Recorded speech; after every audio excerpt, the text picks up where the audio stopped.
क्या आप सच्चाई जानना चाहते हैं? आखिरकार किसी मामले का पूरा सच क्या है?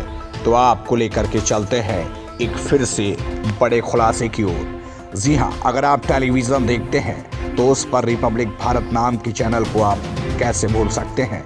दरअसल चर्चाओं में है रिपब्लिक भारत, क्योंकि अर्नब गोस्वामी को पुलिस द्वारा गिरफ्तार किया जा चुका है। लेकिन कई लोगों के दिमाग में एक सवाल है कि आखिरकार सच्चाई क्या है, क्यों अर्नब गोस्वामी को गिरफ्तार किया गया। तो पूरी सच्चाई हम आपको बताते हैं।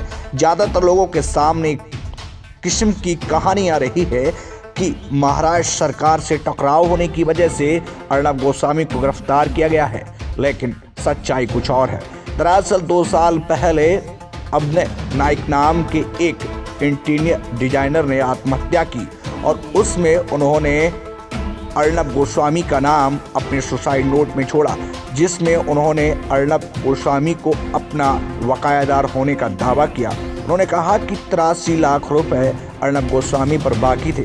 सिर्फ इस केस में उन्होंने अर्नब गोस्वामी को नहीं बल्कि 2 अन्य लोगों को भी जिम्मेदार ठहराया।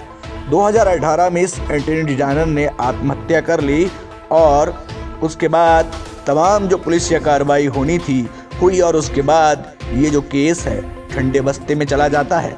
लेकिन महाराष्ट्र में सरकार बदली तो उसके परिवार में उनकी बेटी और उनकी जो पत्नी है उन्होंने फिर से सरकार के सामने गुहार लगाई और इस केस का फिर से जो जांच का सिलसिला है शुरू हुआ।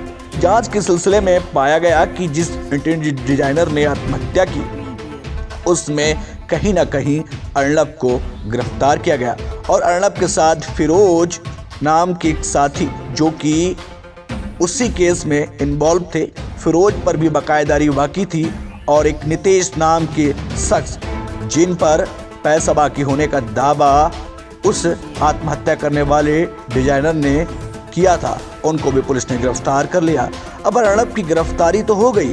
अर्नब की गिरफ्तारी के बाद तमाम तरीके के सवाल इधर से उधर हो रहे हैं, लेकिन यदि इसी केस को 2018 में सुलझा लिया जाता तो शायद ये मामला यहाँ तक नहीं पहुँचता।